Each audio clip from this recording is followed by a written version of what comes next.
Saya akan menjelaskan mengenai program-program A1. Saya akan mulai pertama dari 3A1. Dapat dilihat bahwa ketika awalnya ini serial begin, ini yang progresnya ada baru dikelasipin. Nah, agar komplit maka sinyalnya harus dibaca, lalu sinyal ditulis di serial sesuai dengan yang diinginkan oleh modul. Selesai. Ini kodenya sudah kode final. Untuk yang 3A2, yang dilakukan tinggal ini kan belum final nih, masih belum, tegangannya belum diubah ke tegangan nyatanya, maka diubah aja tegangan yang sebenarnya. Secara konsepnya sebenarnya yang terjadi adalah uh, jadi si tegangan yang ini dibaca aja sinyal ADC yang didapat itu dibagi 1023 kan, maksimal kan itu pembacaannya itu ada di 2 pangkat 10 kan. Jadi 1023 1024 berarti maksimal 1023. Maka sinyal DC per 1023 dikali 4,75 karena 4,75 tegangan full yang terukur tadinya gitu. Nah, untuk yang pertama sementara 31 lebih simpel lagi. Tinggal ya analog list saja, langsung tegangannya terbaca. Jadi begitu saja, uh, sudah cukup dan ini kode 32 sudah final. Selanjutnya akan pembuktian di rangkaian. R1 sama dengan 2K, R2 sama dengan 2K. Maka harusnya tegangannya terbagi 2. Lihat nih, hasil percobaannya adalah 510 pembacaannya. Kenapa? Karena maksimal adalah 1023. Maka ketika dibagi 2, plus minus sekitar 512 harusnya, atau 511. Namun, karena ada nilai toleransi, maka nggak pas. Maka 510 sendiri sudah bisa dibenarkan. Karena resistor punya nilai toleransi sehingga nilainya tidak pas sesuai dengan yang diinginkan. Dapat dilihat bahwa ketika belum dicolokin tegangannya adalah tegangan full, yaitu 4,75 volt, tidak pas di 5 volt. Berikut adalah ketika R2 diubah-ubah, mulai dari ini saat 390, ini saat 1K, ini saat 1,2K, ini saat 1,5K,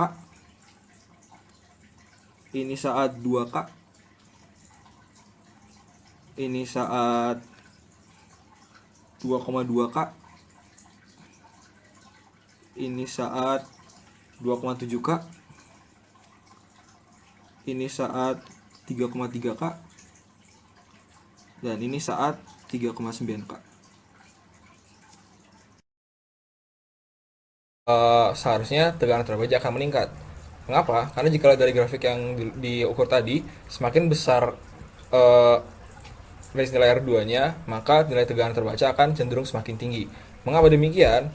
Karena sesuai dengan prinsip pembagi tegangan, yaitu R2, lalu tegangan yang terbaca yaitu R2 per R1 tambah R2. Jika R2 menjadi sangat semakin besar, maka V yang terbaca akan semakin mendekati V in ya, semakin besar sampai akhirnya mendekati V in. Nah, jika misalnya perhitungan tadi, kalau misalnya 5K, maka 5K per 5K plus 2K kali 5 volt, jadi dapatnya 3,57 volt. Jika disesuaikan dengan yang realita yang kita ukur tadi, yaitu maka R1-nya sebenarnya ada 1,97K dan tegangannya adalah 4,75. Maka seharusnya dapatkan 3,407 volt. Sekian dan terima kasih.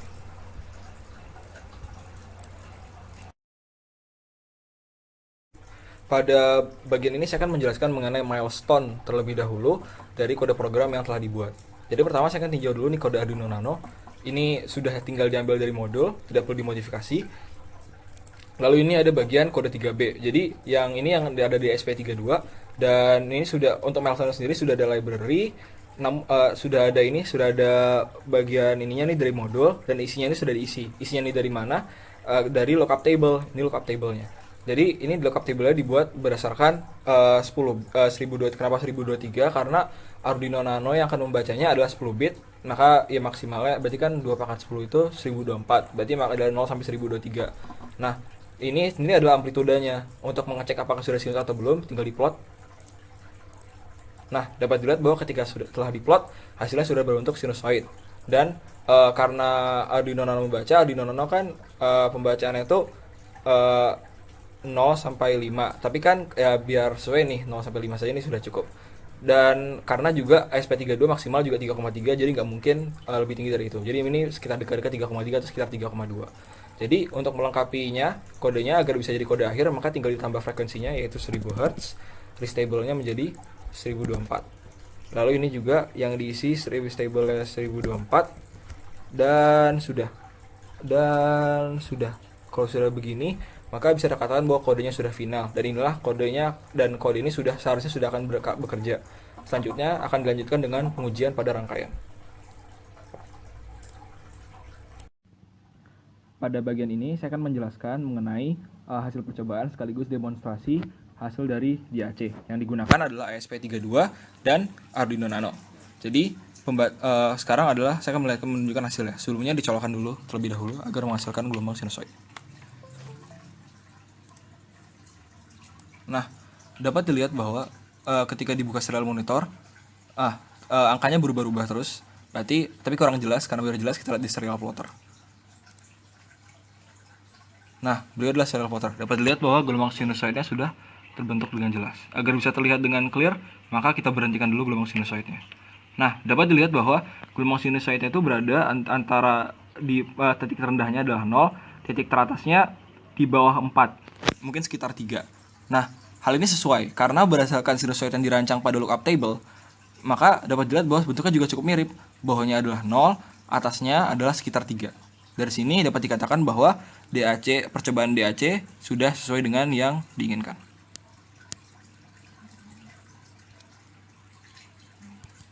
Saya akan menjelaskan bagaimana membuat sinyal kotak 2 kHz. Pertama-tama, frekuensi ini kan awalnya 1000 harus dibagi 2000, lalu bagian dalamnya ini, di bagian dalam arraynya ini harus diubah. Kenapa? Karena kita ingin bentuknya sinyal kotak. Kalau dulu kita lihat, ini sinusoid, ini kotak. Kotak berarti kan cuma ada 2 nilai, beda sinusoid ada banyak nilainya. Berarti cuma ada antara misalkan 3,2 atau bawahnya 0 volt. Dan dipastikan juga pada sekitar I-nya sama dengan kan 1023, 1024, buat sekitar 512 mungkin segini, itu harus dipastikan baru sinyalnya berubah. Selain itu segini sama semua, segini sama semua. Kalau kita sudah tahu bakal sama semua, kita pindahkan ke amplitude sini, amplitude kotaknya.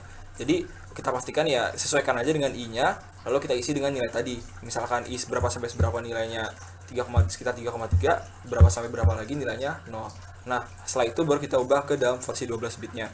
Kalau sudah, dari sini sesuai dengan prosedur sebelumnya, dari 12 bit diubah lagi ke Word, lalu Word kopas lagi ke bagian sini.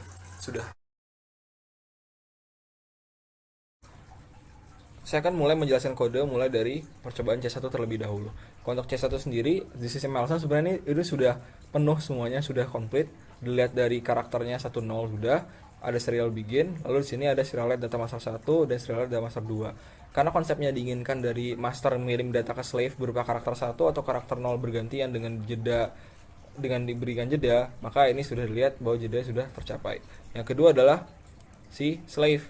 Nah, untuk slave ini ada kode slave-nya. Jadi kode slave-nya ini akan bagaimana menerimanya dengan serial available, data save dan serial read, lalu hasilnya kita print di serial monitor. Lanjut ke C2. Untuk C2 ini kan sebenarnya button mengirimkan ke button disk master dapat mengontrol LED yang ada di slave. Jadi caranya adalah dengan masukkan kondisi button, tekan sampai dengan digital read input button. Nah, jika tekannya 1, serial print master 1, kalau enggak data master 2. Namun karena input pull up, maka sebenarnya kondisi tekan ini sebenarnya itu sudah 1. Karena dia kalau input pull up kan normalnya itu 1, kalau ditekan baru jadi 0. Jadi justru pada saat ditekan baru akan berubah jadi 0. Kalau ditekan baru akan tekannya sama dengan 0, kalau enggak tekannya sama 1. Jadi ketika enggak ditekan yang dikirim itu justru data master 1. Ketika ditekan yang dikirim data master 2. Nah, nantinya ketika di lampu yang dilakukan adalah ya dibaca itu buttonnya dengan cara serial.read. Nah, if data save sama dengan 0 berarti button sedang ditekan, digital read high, kita kasih jeda, lalu kita matikan. Lalu kalau enggak ya digital read-nya low. Jadi ini sudah final kodenya juga. Jadi secara kode seharusnya ini sudah berjalan dengan baik. Dengan sekarang lanjut ke tahap pengujian pada rangkaian. Berikut adalah hasil percobaan 3C1. Diinginkan bagian kiri ini master, bagian kanan ini slave. Jadi data dari master akan dikirim ke slave berupa karakter 0 atau 1 yang memiliki jeda 1 detik. Nah, berikut adalah hasilnya pada serial monitor di slave. Dapat dilihat bahwa hasilnya sudah benar 0101 dengan jeda masing-masing 1 detik. Berikut adalah hasil percobaan C2, di mana ini master, ini slave, ini ada button, ini ada lampu LED. Diinginkan button pada master dapat mengontrol lampu pada slave. Dapat kita lihat demonstrasinya.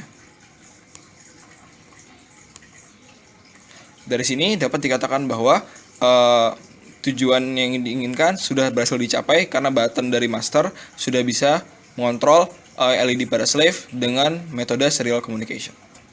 Sebenarnya kalau yang diinginkan adalah sekedar komunikasi antara Arduino dengan komputer, itu sebenarnya pakai serial monitor aja cukup. Tapi kalau misalnya memang diinginkan serial komunikasi yang mirip dengan modul 3C ini, yang pakai RX atau TX, nah RX atau TX kan memang pin serial communication bawaannya si Arduino Nano kan.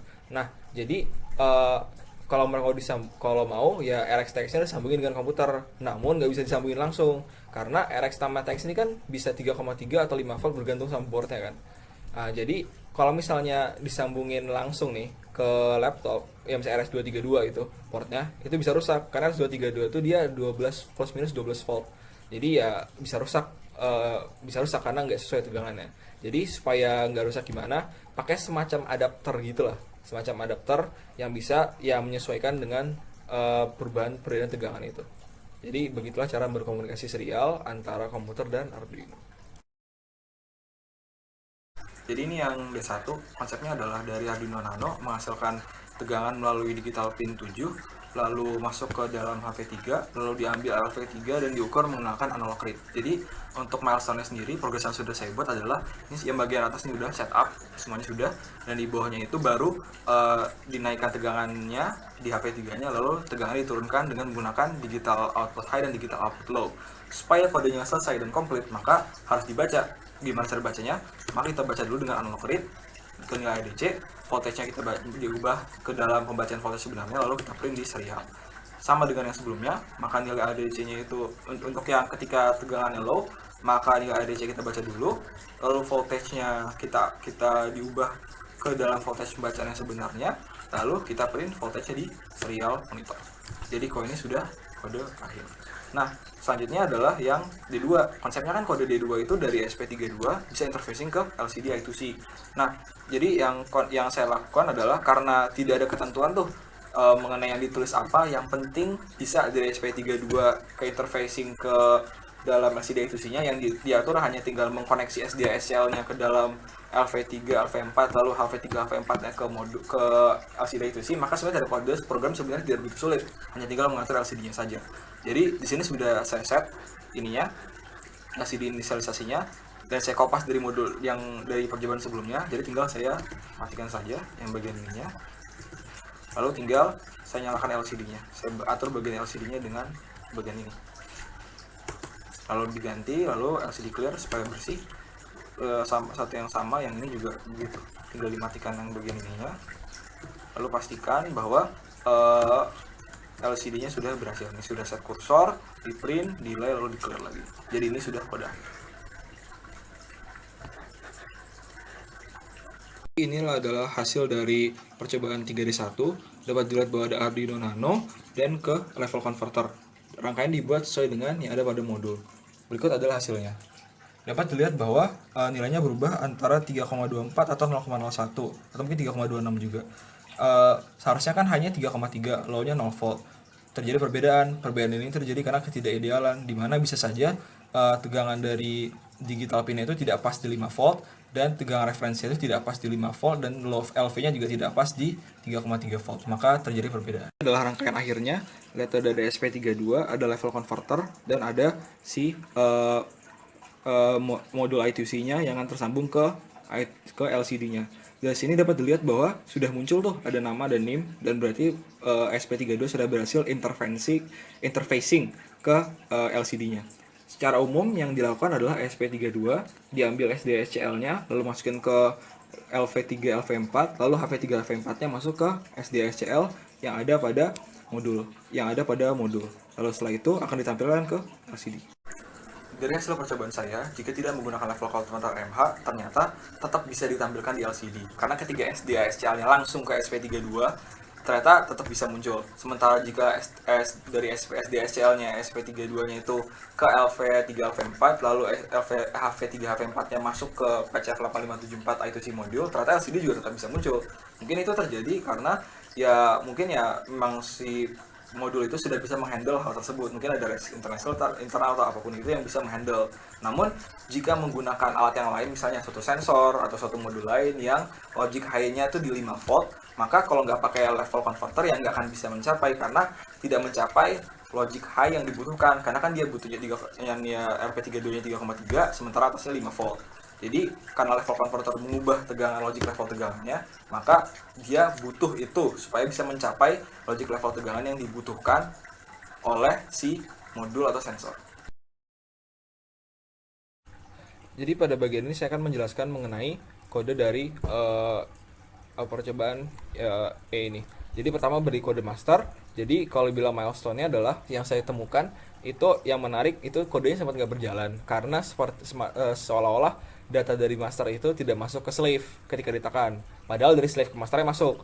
Jadi gimana cara mendebugnya? Yang saya lakukan adalah saya mencoba beberapa cara nih. Saya coba interact section dan juga ini ditulis serial tuh supaya saya pengen lihat tuh apakah masalahnya terkirim atau tidak, atau masalahnya buttonnya itu nekan atau enggak.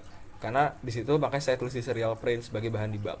Nah, sisanya selain itu adalah kode yang digunakan, yaitu pertama di set pin interrupt-nya, pin LED button interrupt, lalu LED di set, lalu juga jangan lupa dikasih interrupt pada LED pada buttonnya, dan ini datasetnya diubah jadi satu karena bakal data yang dikirim ke si slave.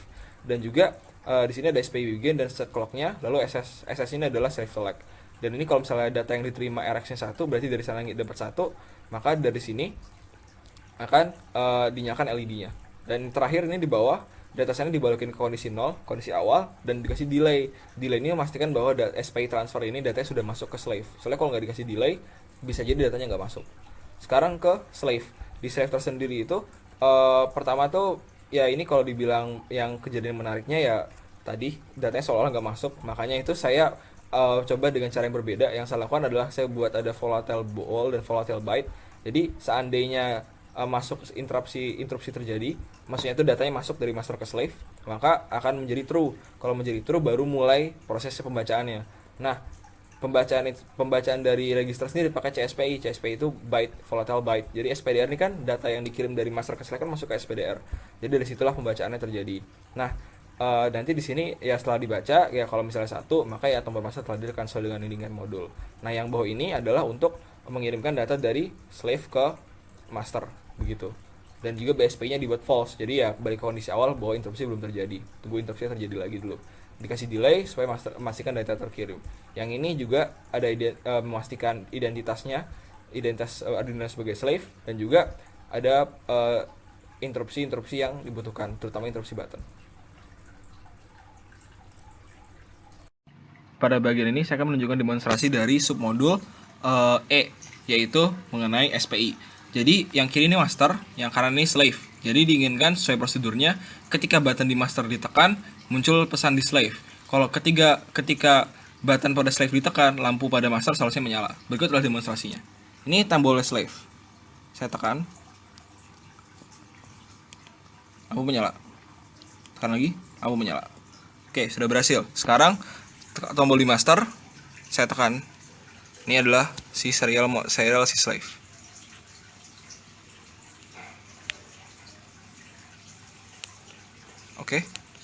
Oke.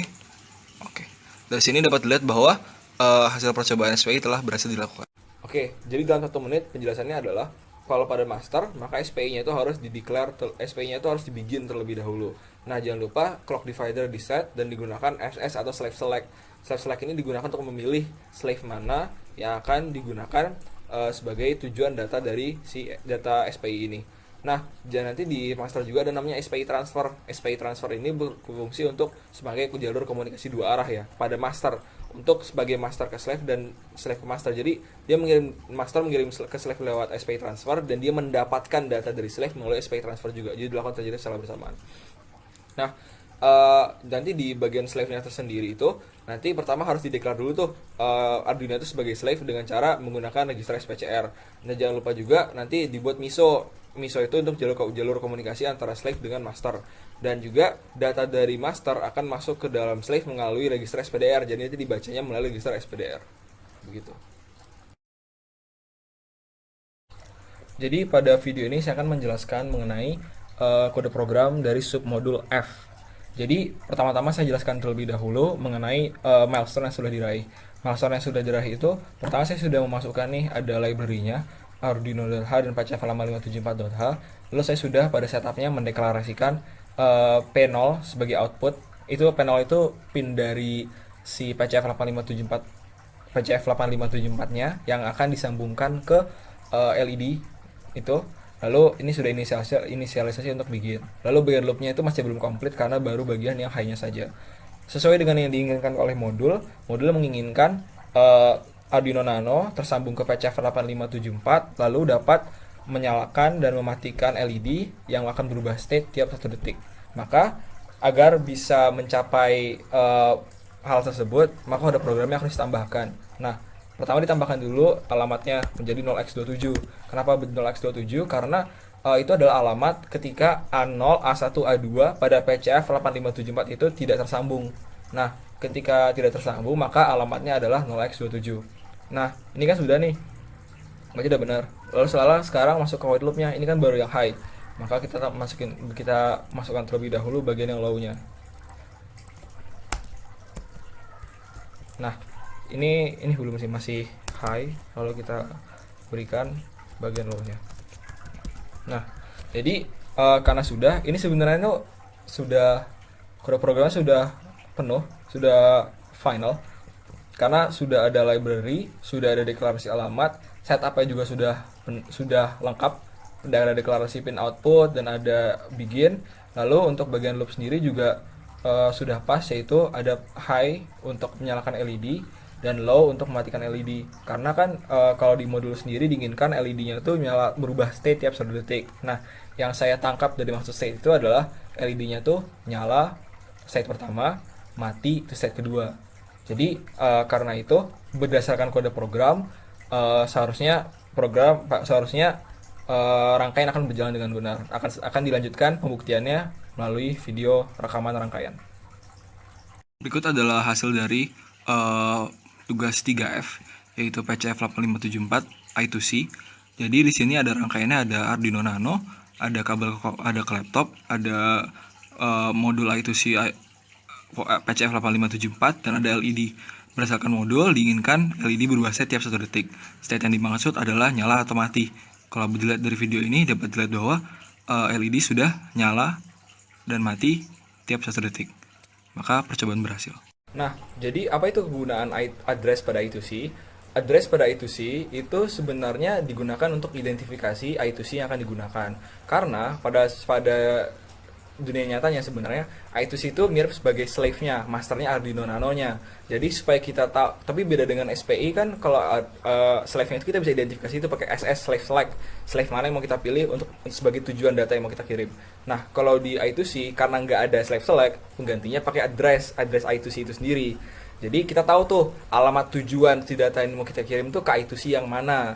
Nah, gara-gara itu, kalau misalnya kita memiliki beberapa I2C dan kita mau mengirim data ke beberapa I2C itu juga, identifikasinya kita bedain alamatnya. Cara bedain alamatnya dengan menyolder tuh bagian A0, A1, A2-nya. Jadi alamatnya bisa beda-beda.